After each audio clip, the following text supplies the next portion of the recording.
जब आप पिछली बार मरे थे तो कंप्यूटर था क्या? कंप्यूटर उसके बाद आया।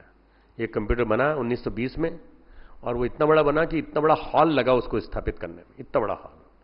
आज वो कंप्यूटर, वो अभी हमारा फोन उठा के ले गया ना, वो कंप्यूटर है पूरा पूरा। उसमें ईमेल है, उसमें सब कुछ है, पूरा का पूरा जो भी कुछ है हम सारा का सारा फॉरवर्ड करना चाहें वो कर देते हैं। फोन है उसमें, सफारी मोड है उसमें, जीपीएस है, सब कुछ है। क्यों, क्या है, आज क्या हो गया, छोटी सी चीज में सिमट के आ गया है। अगले बार जब तुम जन्म लोगे तो हो सकता है कि न जाने कितने कितने नए इन्वेंशन हो जाएं।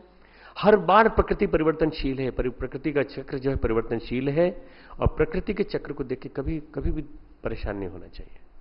आज तुम ये हो, अगली बार तुम न जाने क्या होगे। पिछली बार मरे थे तो कंप्यूटर नहीं था, परिवर्तनशील प्रकृति है। रोज प्रकृति अपने भवन का नया निर्माण करती है। कितने आधुनिक उपकरण आ गए, कितना चेंज हो गया।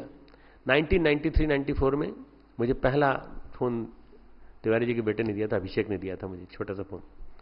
और वो फोन जब मैं लेके चलता था तो जेब में संकोच के मारे लेके चलता था, मेरी जेब, मेरे पास कैसा बुरा लगेगा, इतना सा फोन था। मैं देखता था कि लोग बड़ी बड़ी ऊंची ऊंची स्वरों में आवाज में बात कर रहे हैं, तो क्या दिखाने के लिए कि हमारे पास मोबाइल है, और हे अभागों तुम पीसीओ पे बात कर रहे हो, स्टडी पीसीओ पे, देखो मोबाइल पे हम बात कर रहे हैं, कान में वो ईयरफोन लगाए बात करते चल रहे हैं सब लोग। 94 के बाद देखा तो अब तो सब्जी वाले के पास भी मोबाइल है, अब तो काम वाले के पास भी मोबाइल है, सबके पास मोबाइल है। मोबाइल ने क्रांति जितनी भारत में की है उतनी भयंकर क्रांति कहीं नहीं हुई। पूरे देश में 40 करोड़ उपभोक्ता हैं, और ऐसा कहते हैं 2012-2013 तक लगभग 80 करोड़ उपभोक्ता हो जाएंगे। मालूम नहीं मित्रों क्या होगा इस दुनिया का। मोबाइल ही मोबाइल, ये बदलती दुनिया है। सारा संसार वैज्ञानिक आविष्कारों से, विज्ञान की प्रगति के उपादानों से इतना ज्यादा भर चुका है, प्रकृति का चक्र निरंतर बदल रहा है। तो आप कहीं भी जाएंगे तो आपको बहुत सारी चीजें मिलेंगी, आपको लगेगा ये भी ले लें, वो भी ले लें, वो भी ले लें, वो भी ले लें, पर पराया धन तुम्हारे काम का नहीं है। पराया धन तुम्हारे काम का नहीं है। राम उन्हीं के यहां बसेंगे जो पराये धन को, पराई स्त्री को मां के समान और पराये धन को विष से भी भारी विष। अरे तुम्हारे पास पैसा है कि नहीं बताओ, खरीदने योग्य है कि नहीं बताओ। प्लास्टिक मनी है, क्रेडिट कार्ड है, उससे तुम अनाप शनाप ढेरों परचेस कर लेते हो, और उसके बाद पता चला कि तुम्हारे पास कर्जा ही कर्जा हो गया। कर्जा होने के बाद फिर तुम परेशान, वसूलने के लिए ढेर सारे लोग आ जाते हैं। तुम कार में चल रहे हो और कार रोक करके बीच में वो बैंक का जो आदमी है वो आप छेल लठेत भेज देता है, कार की चाबी निकाल करके कार लेके चले जाते हैं और आपको वहीं उतार देते हैं। हालत बड़ी खराब हो गई है। पराई नारी और पराये विष धन की समस्या ने पूरे कॉस्मोपॉलिटन वर्ल्ड की जिंदगी में बिगाड़ दी, पूरे कॉस्मोपॉलिटन वर्ल्ड का लाइफ का पैटर्न बदल दी, लाइफ स्टाइल बदल दी है।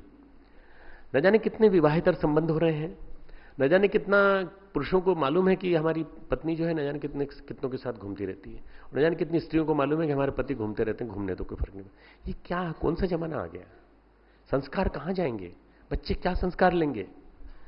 मुंबई, कलकत्ता, चेन्नई, बेंगलोर, दिल्ली, इन सब जगहों के नगरों की बात करें, इन सब की, तो दुनिया बदल गई है पूरी तरह से। क्यों? आधुनिकता का एक बहुत बड़ा ब्रंट हमारे ऊपर आया है, और उस ब्रंट को हम संस्कारों के प्रभाव से भी रोक नहीं पाए। संस्कार हमारे पास रहे होते अगर, तो संस्कारों की वजह से हम उनको पराजित कर सकते थे, तो आकर्षण बड़ा प्रबल था, इसलिए वो आ गए।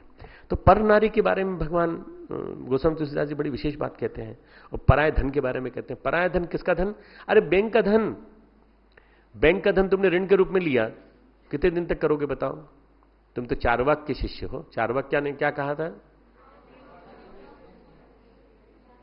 यावत जीवेत सुखम जीवेत, ऋणम कृत्वा रतन। ऋण लो, घी पियो, मर जाओ कर्ज लेकर के। सामने वाला रोता रहे कि हमारा पैसा लेके मर गए, कोई बात नहीं, पर यह जीवन बार बार नहीं मिलने वाला, प्रेम से जियो। ये चार्वाकवादी सिद्धांत है। और भगवान का सिद्धांत ये कहता है, आस्तिकवादी सिद्धांत ये कहता है कि कभी ऋण लेके मत मरना। ऋण लेके मरोगे तो बड़ी परेशानी होगी तुमको। जितना हो सके ऋण भुगताने की कोशिश करना, ऋण को पटाने की कोशिश करना जहां तक हो सके। फालतू की दिखावटी चीज में कितना दिन तक तुम ऋण से लदे रहोगे? ऋण से निकलो। पूरा अमेरिका, पूरा ब्रिटेन ढह गया, एक अटैक से ढह गया। मॉर्गेज खत्म। अब आपको बैंक ऋण देगी? नहीं देगी, बिल्कुल नहीं देगी। ब्रिटेन में, अमेरिका में, भारत में अभी भी इकोनॉमी ठीक है, पर अमेरिका में और ब्रिटेन में, यूरोप में, सब जगह हालत बड़ी खराब है। नौकरियां चली गई। नौकरियां जाने के बाद क्या हुआ कि आप अपना ऋण पे नहीं कर सकते, आप अपना अदा नहीं कर सकते। तो ये जो स्थिति आ गई है, ये बहुत भारी स्थिति आ गई। इसलिए जब भी कभी सोचो तो ये सोचो कि परिवर्तनशील प्रकृति है। अभी इस बार हमको जन्म दिया, अगली बार न जाने क्या होगा। अगली बार हो सकता है कि मल्टीप्लेक्स के बीच में हम जन्में, पूरे के पूरे प्लाजा, या हो सकता है हम संतों के कुटीर के बीच में जन्में। हो सकता है कि तब तक ये सब लोग भूल जाएं, ये सब बेकार है, सब बिल्डिंगें गिरा दो और क्या बना दो, आरण्यक बना दो, उपवन बना दो। हो सकता है तब तक परिवर्तन आ जाए। निरंतर प्रकृति परिवर्तनशील है। एक छोटी सी कहानी सुनाता हूं। कमलापति सिंघानिया नाम सुना होगा तुमने। जेके का नाम सुना तुमने? जेके का नाम, जेके का नाम सुना है आप लोगों ने? सुना? जेके इंडस्ट्रियलिस्ट है, जेके सीमेंट, बहुत सारी चीजें उनकी, जेके टायर्स वगैरह, बहुत बड़ा। तो क्या था कि वो छोटे से एक उद्योगपति थे, जोगीराज कमलापति ऐसा नाम था उनका। तो जेके उससे पढ़ा है। तो वो एक पुण्य का काम करते थे, छोटे गेहूं का व्यापार करते थे, ज्यादा पैसा नहीं था। एक महाराज जी को खाना खिलाने के लिए रोज जाते थे, एक संत थे उनको खाना खिलाते थे।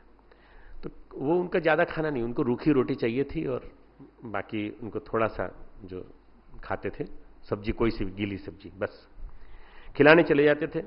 एक दिन भूल गए, तो खाना खा रहे थे, थाली छोड़ करके पहुंचे और भागे भागे उनके पैर पकड़ लिए, भगवान भूल गए। तो बड़े खुश हुए, तुझे याद तो रहा कम से कम, तू अपना खाना छोड़ के आया है, जा तू सफेद चीज का व्यापार कर, सफेद चीज का व्यापार कर, तो सफल होगा।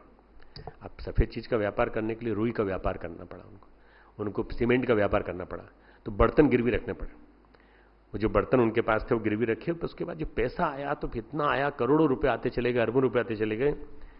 पर उन्होंने एक बात कही कि तो पैसा आया तो मंदिर बना, पैसा आया है तो तू मंदिर बना, पर एक काम ध्यान रखना, इस मंदिर में हमेशा काम चलते रहना चाहिए, कभी काम रुकना नहीं चाहिए, कुछ न कुछ बना। मान लो ये बन गया तो इसको पूरा मत बना, अधूरा बना, उसके पीछे फिर धर्मशाला बना, धर्मशाला के साथ स्कूल बना दे, फिर कॉलेज बना दे, फिर आसपास की जमीन ले ले, और अभी से ले ले सारी जमीन। तो बहुत बड़ी जमीन ले ली। कानपुर में मंदिर है एक जेके का, और कंटिन्यूस निर्माण चलता रहता है, कंटिन्यूस निर्माण चलता रहता है।